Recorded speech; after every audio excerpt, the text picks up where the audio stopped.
La liste des requêtes déposées auprès de la HCC suite aux résultats provisoires des dernières élections par la CENI n'a pas cessé de s'allonger. De nombreux candidats de l'opposition et indépendants ont réclamé la vérité des urnes. Alors que le délai légal pour le dépôt de requêtes auprès de cette institution arrive à son terme, tous les regards sont tournés vers la HCC en attente de sa décision. La pauvreté des Malgaches va s'intensifier, a alerté l'amicale des anciens conseillers supérieurs de la transition et sénateurs de Madagascar en raison du manque de fonds dans le trésor public et les restrictions budgétaires annoncées dans la loi des finances rectificatives. Dans l'actualité internationale, les dirigeants du G7 se réunissent à partir de ce 13 juin en Italie où ils vont tenter de s'accorder sur un mécanisme permettant l'utilisation des actifs russes gelés pour aider l'Ukraine à se défendre.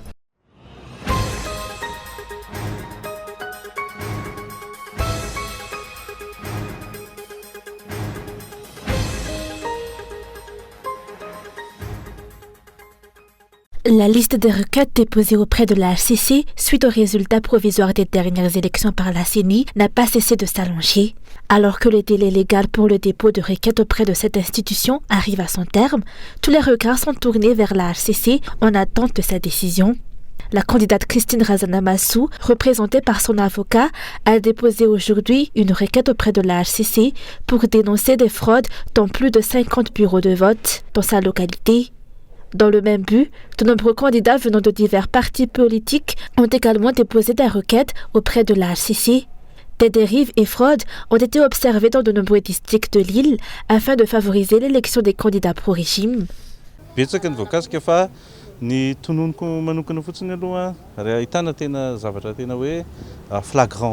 Nombreux sont les cas préoccupants, mais parmi les plus flagrants, on retrouve ceux des districts d'Ambarafarawoul, Tambatunjazak, Dius et bien d'autres.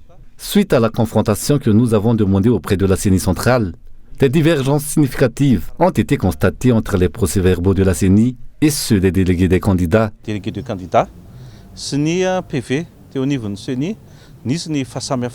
Dans le district de Mourdav, des fraudes et des stratégies douteuses ont été employées pour favoriser l'élection du candidat pro-régime. Face à cette situation, le candidat de l'opposition a exigé l'annulation des fautes attribuées à ce candidat pro-régime et a déposé une requête en ce sens auprès de la HCC.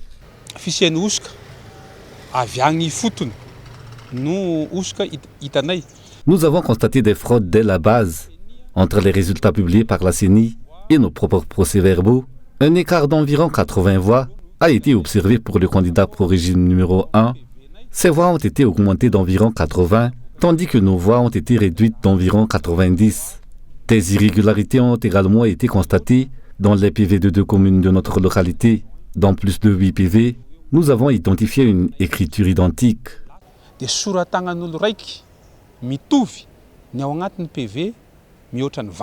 La question demeure, la HCC jouera-t-elle son rôle en prenant des mesures face aux irrégularités observées lors des dernières élections ? Il est question notamment de la mobilisation des ressources publiques, de la manipulation et de l'achat des choix du peuple, des pratiques qui ont été largement constatées.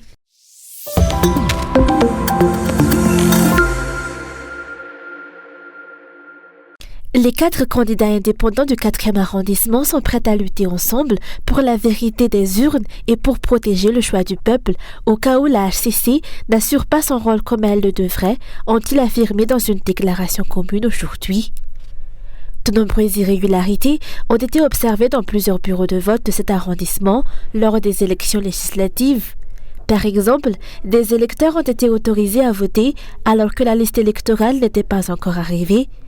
Des personnes en possession d'une carte électorale, mais non inscrites sur la liste électorale, ont été autorisées à voter et des bulletins précochés ont été trouvés. Ces incidents renforcent les doutes quant à la crédibilité des résultats de l'élection. C'est pourquoi le candidat indépendant, Emiliana Bozalam, appelle la HCC à faire preuve d'intégrité dans l'examen et l'analyse des requêtes qu'elle a reçues concernant les événements survenus lors des dernières élections. Madagascar est un état de droit. Le pouvoir législatif est un pilier d'un pays démocratique. La question se pose alors, était-ce réellement le choix du peuple malgache ou un choix acheté par l'argent, manipulé et forcé? J'appelle ici la HCC, avec humilité et respect, à juger selon les lois en vigueur et à assumer ses responsabilités dans l'application de la loi. Une décision neutre de la HCC face aux nombreuses requêtes dénonçant des violations de la loi durant le dernier scrutin est attendue. Selon le candidat indépendant Paul Berras-Manan, la décision de cette institution garantira l'apaisement dans le pays, mais risque également de provoquer le chaos en cas de partialité. Ce dernier a confirmé son engagement vers la protection du choix du peuple.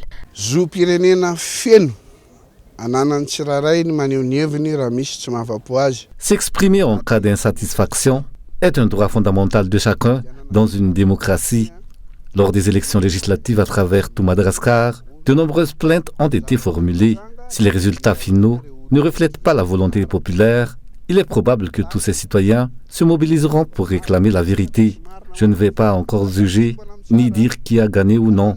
Je souligne simplement qu'il y a eu des violations de la loi et nous attendons la décision de la HCC. Si cette décision est conforme aux normes, le pays sera en paix. Sinon, mes partisans et moi-même participerons à tous les mouvements initiés pour réclamer la vérité et la justice dans ce pays. J'appelle dès maintenant les forces de l'ordre qui protègent les institutions et non les individus à encadrer les mouvements sans les entraver. Personne ne détruira de biens ni ne tuera, car ceux qui manifesteront ne feront que réclamer leurs droits qu'ils estiment avoir été bafoués.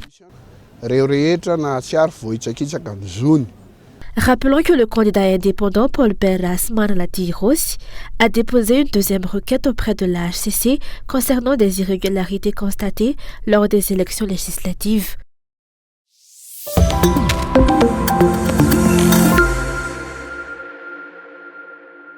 Le candidat député de la plateforme Fresakin, Soulouf Erabekzan, du district d'Aparafaravoul, a déposé également une requête auprès de la HCC suite à la publication des résultats provisoires des élections par la CENI. Selon le candidat, de nombreuses irrégularités ont été constatées dans la localité durant le scrutin. Des modifications ont été apportées aux résultats pendant une coupure d'électricité survenue dans la région, comme en témoignent les ratures constatées sur les PV de plusieurs bureaux de vote. De plus, la SRMV n'a plus communiqué de résultats provisoires. Ces éléments ont motivé la requête de ce candidat.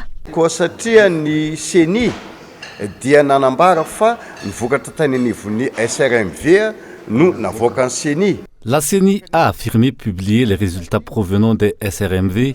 Cependant, nous avons constaté de nombreuses ratures sur les PV et des preuves tangibles d'irrégularité, des preuves appuyées par ce PV signé par le président de la SRMV. Nous espérons que la HCC ne suivra pas cette tendance et cherchera les véritables résultats.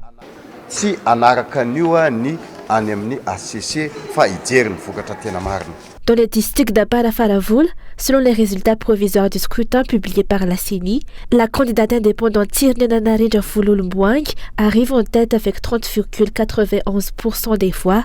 Elle est suivie par le candidat indépendant Vaïn Félix Rakoutojamanch qui obtient 24,37% des voix, alors que le candidat de la plateforme Fresakin devrait normalement être en deuxième position selon les PV à sa disposition.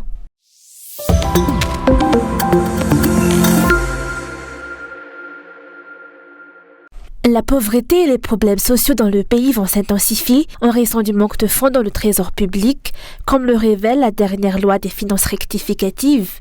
Les ministères et les départements ont dû réduire leur budget et leurs dépenses, une situation qui ne fera qu'aggraver les difficultés auxquelles la population sont déjà confrontée dans la vie quotidienne. Selon l'ACS, ou Amicale des anciens conseillers supérieurs de la transition et sénateurs de Madagascar.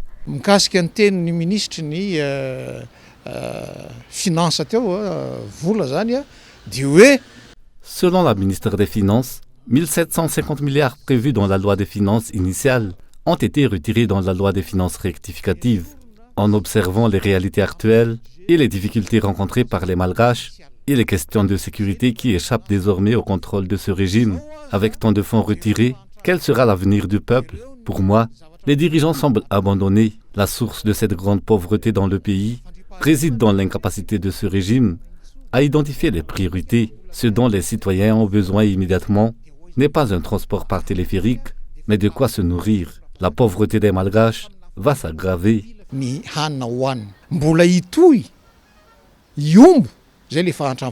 Les cas qui révèlent la mauvaise gouvernance d'Al-Jadouine et ses alliés continuent de s'accroître, le résultat de cela qui se fait ressentir sur la qualité de vie de chaque malgache. Mpiasam-panjakana zao efa manala ny dossier ny mpiasam-panjakana bloqué ao primature ao. Des milliers de dossiers des travailleurs malgaches sont actuellement bloqués au niveau de la primature. Ces dossiers concernent l'intégration, le reclassement et la titularisation des droits fondamentaux des fonctionnaires. Le traitement de ces dossiers serait synonyme d'augmentation de salaire pour les fonctionnaires, pourtant ils restent en attente. En parallèle, les fonds alloués au ministère ont été réduits, signifiant que ces dossiers risquent de ne jamais être traités. Les fonctionnaires, dont le salaire n'a pas augmenté depuis 2 ans, voient également leurs droits et privilèges bloqués. Le traitement de ces dossiers devrait être une priorité, mais les dirigeants continuent de se tromper de priorité, ce qui contribue à la pauvreté des malgaches. Il est de plus en plus évident que même la communauté internationale et les bailleurs de fonds vont réduire voire arrêter leurs investissements dans le pays. Par exemple, le processus d'obtention de 70 millions de dollars pour des projets environnementaux est actuellement arrêté. Les 70 millions de dollars tokony ho azo momba ny environnement sy ny karazany zao defa mijanona le processus. L'amicale des anciens conseillers supérieurs de la transition et sénateurs de Madagascar a déploré que les réalités nationales actuelles sont tendues et difficiles. L'État, confronté à des problèmes financiers sévères, abuse du pouvoir jusqu'à enfreindre la loi sous toutes ses formes. Les dernières élections ont été entachées de fraude et de vol de voix et la démocratie a été mise de côté. Ceux à qui le peuple a confié le pouvoir, notamment les membres de la HCC, doivent faire preuve de vigilance et agir avec clairvoyance, car leur décision sera jugée par l'histoire.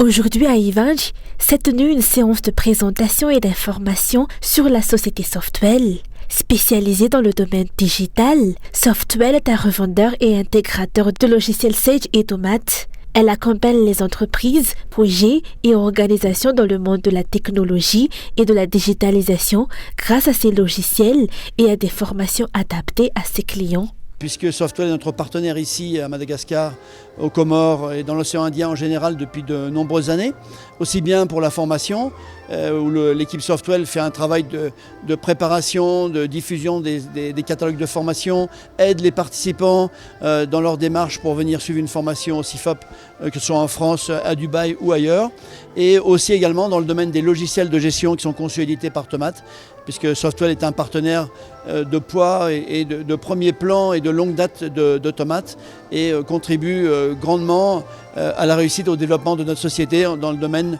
des logiciels, ce qui fait que nous sommes le leader sur les logiciels de gestion à l'heure actuelle. Softwell propose également des formations destinées aux responsables des sociétés publiques et privées. Elle propose plusieurs packs de formation conçus pour aider ses clients à renforcer leurs compétences dans leur domaine d'activité. Les produits Tomate, en fait, ce sont des logiciels qui sont destinés pour les projets de développement qui sont financés par les bailleurs de fonds internationaux. Nous avons aussi le centre de formation international CIFOP que nous représentons également à Madagascar et qui a présenté aussi aujourd'hui donc son catalogue de formation qui est riche de 18 thématiques et que nous soutenons aujourd'hui et que nous allons donner aux clients. Les clients sont surtout les ministères, les projets aussi, et puis tous les collaborateurs au sein des organismes publics et parapublics. Minde a bénéficié de l'accompagnement de Softwell dans l'utilisation de logiciels Tomate, ce qui lui a permis d'améliorer ses méthodes de travail et d'élargir ses horizons dans son domaine d'activité. Je suis ravi de partager avec vous mon expérience de formation au sein de CIFOP France à Paris. Donc l'accueil chaleureux que j'ai reçu dès notre arrivée a été vraiment marqué par le début de cette aventure enrichissante. L'organisation logistique impeccable a facilité donc notre immersion dans le programme de formation.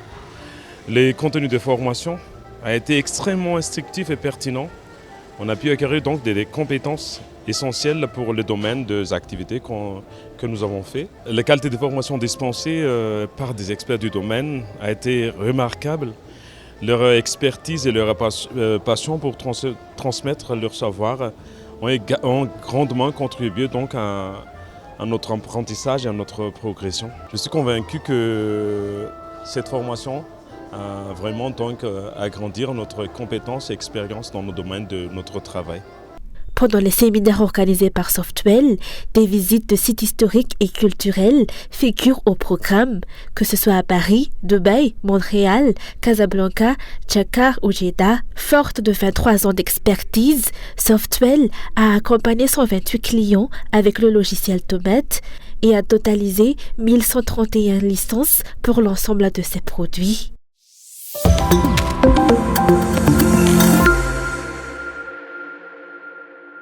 Une évolution positive a été constatée dans la perception des personnes atteintes d'albinisme dans le pays. Des campagnes de sensibilisation sur l'albinisme ont été menées dans de nombreuses régions depuis plusieurs années. En conséquence, le taux de violence et d'exclusion envers ces personnes a diminué. La campagne continue et une attention particulière est portée à l'éducation dès les plus jeunes âges, selon les explications du président de l'Association des albinos de Madagascar. En regardant les faits, les tensions étaient élevées en 2022, mais les statistiques montrent une diminution en 2023. Et cette tendance à la baisse des violences et des discriminations envers les personnes atteintes d'albinisme se poursuit en 2024. Cependant, l'association a la responsabilité de continuer à sensibiliser la société pour déconstruire les rumeurs sur les albinos, car c'est par manque d'éducation que ces croyances persistent. Nous avons ciblé l'éducation, car l'un des objectifs de l'association est de lutter contre l'ignorance et la discrimination. D'ici 5 ans, de nombreux malgaches devraient mieux connaître l'albinisme, afin que les personnes atteintes d'albinisme ne soient plus exclues de la société. L'objectif a toujours été de lutter contre les idées fausses de la société concernant les prétendus pouvoirs des personnes atteintes d'albinisme. Ils ont également leurs droits en tant qu'êtres humains. L'un